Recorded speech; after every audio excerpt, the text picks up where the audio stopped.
Sup flappers, welcome back to another video. Now before we get too deep into it, I just want to ask you a question, right? Because you guys seen the title of the video, I want to gauge the room here. A couple questions. How many of you have completed Spiral Abyss Floor 12? And a follow-up to that would be, how many people completed it with full 36 stars? And if it matters, you can also add in your answer how much of you can do it but you don't care to do it. And I know giving you guys the option to say this, a lot of people are like, I can 36 star the Abyss, I just don't care. But you know, why am I asking this is because with people, and I know there's a large portion of the community who is constantly asking for more difficult content, more, we need more endgame, more things to do. And at the same time, I also see arguably an even larger group of people in the opposition saying, you know what, I don't really care for more difficult content or more things to do in the end game, because what I currently have right now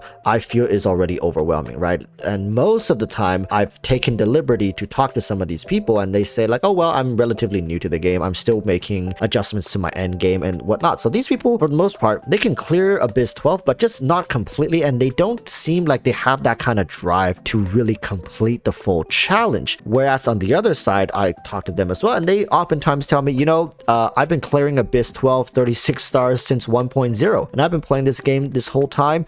I've built up various teams, I've tried different build options for the same characters even, and at this point they just want something more to kind of test their skills up against, right? Like they want to see, well, what else does the game has to offer? And these people, for the most part, really enjoy the combat aspect of the game. And personally, for myself, I can clear Abyss 36 star every time. I have done so for the majority of the Abyss. I'm not going to sit here and tell you I cleared 36 every single one. And to most people, that isn't a feat. You know what I mean? That's not something that somebody can nowadays go out and say, I cleared Abyss 36 stars and feel proud about it, because for the most part, nobody cares, right? This game has done a great job in separating players from the sense of needing to compete with each other all the time. Now, that doesn't stop people from competing against each other. There are active leaderboards for speedrunning the Spiral Abyss, but that's for people who just has way too much money and time on their hands to even participate. Like, imagine the entry price to even competing for a speedrun is C6R5. If you don't have C6R5 characters, you're irrelevant in the speedrunning sense, right? So now let's really dig into this question, right? Does Genshin need more difficult content? Do we need to elevate the end game any further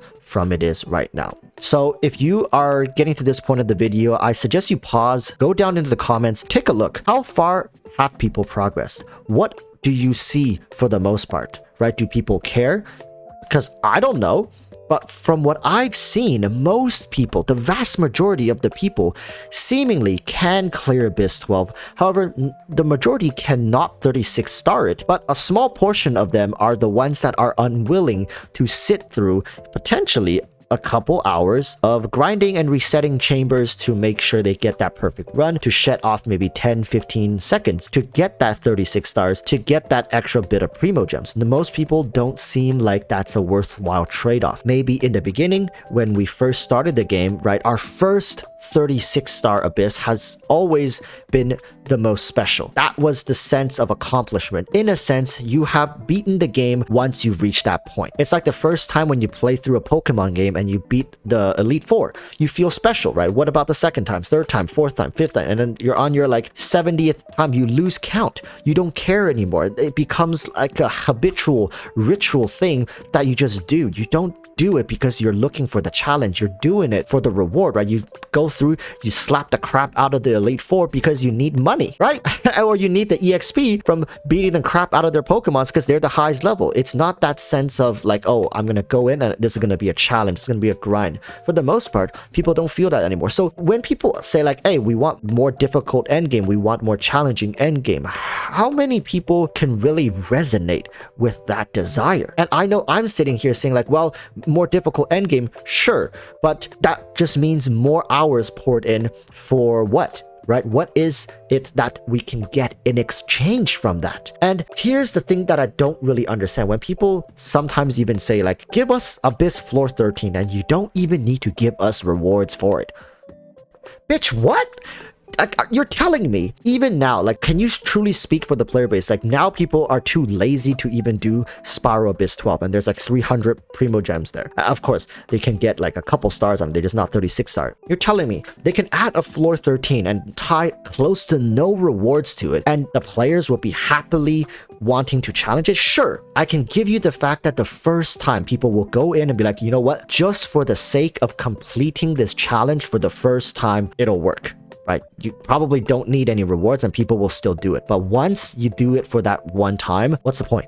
What's the point? There's no rewards, there's nothing tied to it. Then does the content still benefit you, is what I'm asking. Does that exchange work with the same Pokemon example? If let's say the first time you beat the Elite Four, you get the EXP, you get the money, and then subsequently they get stronger, but you don't get EXP, you don't get money. Would you still do it? Right? That's the comparison we're making. You're always trading off something for your time. So then should there be more difficult content just for the sake of increasing difficulty, or should there be an equivalent of, I'm gonna raise the difficulty, but at the same time I'm gonna give you guys back an equivalent amount of rewards? Like floor 13 comes out, 500 Primo Gems for clearing it. That's a substantial amount to the current state of Genshin Impact and how many reward it dishes out for the tasks. 500 Primo Gems is quite substantial. And let's say the monsters in that floor are going to be, right, even stronger than floor 12, maybe more gimmicky, maybe it's really gonna push you to the upper limits. However, you see, there's another key aspect that we have to be very clear about. At what point do high investment into characters become absolutely necessary? And I'm talking about Constellations. I'm talking about 5-star weapons. If you're setting a threshold to the point where if you want to fully clear this with 36 stars, or like add another 9 stars, so like 45 star the Spiral Abyss, including floor 13, you're gonna start needing 5-star weapons, Constellations. Is that the direction that we also want to see for the future? I mean, nowadays I've seen free-to-plays with Constellations and 5-star weapons. Let's not kid ourselves to think, oh, just because you're free to play, you can never have Constellations on your characters, nor can you have 5 stars. We're way past that stage, people. That's like early 2021 ways of thinking. We're at the time right now that most free-to-play players who started the game back in patch 1 point something have Constellations on their characters, maybe even have 5-star weapons, regardless of standard banner or non-standard banner weapons. People get lucky. Can you believe that? So just because these free-to-plays can fulfill these requirements, does it mean that it's acceptable to start releasing this content? And to go a step further, just because people cannot fulfill these requirements, does it mean that it doesn't belong in the game?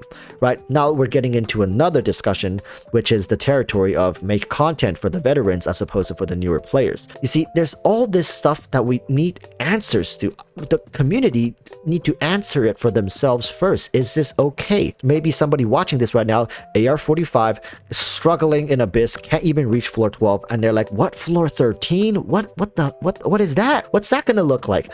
Another player who is AR55, you know, played this game for over 6 months now, just barely got their account up and running, got some good artifacts, cleared 412, but haven't been able to 36 star. How are they gonna feel about floor 13? And then the people who have been clearing 412 every single time, right? They struggle a little bit to 36 star, but they still do it. They can do it. And now how are they gonna receive it? And which category of players should the game be truly based on? And how should we progress? Should we look at how everybody's progressing? At what stage is everybody progressing through? How many people are playing the Abyss? But is that number not skewed by the fact that Abyss has become such a repetitive task that nobody wants to do it because we've been doing it for the past year and a half? How much of this is influenced? So when we make new content, should we not make it more difficult, but should we diversify more content? Maybe a new dungeon that is grindable, or a new combat arena of some sort where different monsters rotate through and you can go in daily and clear the challenges and combat, and it's scaled to your world level, or maybe set at an arbitrary difficulty level for your choosing to get corresponding rewards. I don't know. I just feel like making the game more difficult is a cheap way to satisfy the players that is very temporary. It doesn't matter how you spin it.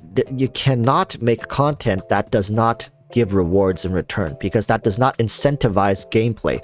That will work for the first time because it's new, because we haven't seen it, and then from there on out it's gonna drop off like a cliff, because once people have seen it once, they're not gonna want to do it again. So once again, I ask everyone, what is it that you truly want? Do you want more diversification? Do you want more difficulty? Because let's agree on one thing, rewards cannot be ignored. You cannot say I'm going to make new content and not give rewards for it just for the sake of having new content. That is people straight up lying to themselves saying, I can get new content and I'll play it every day even though it doesn't give me rewards because I love the game. Well, if you truly believe that, you would not even want that because then you would still be enjoying Spiral Abyss, right? And it does give rewards. So comment down what you think. I've been talking to both sides and I think to a certain degree, they can be right, but we can never lean too far on either sides, right? Always somewhere in the middle, and somewhere in the middle, we can compromise. Let's see what you guys have in store, all right? Till next time, urge you all stay safe. Peace, peace.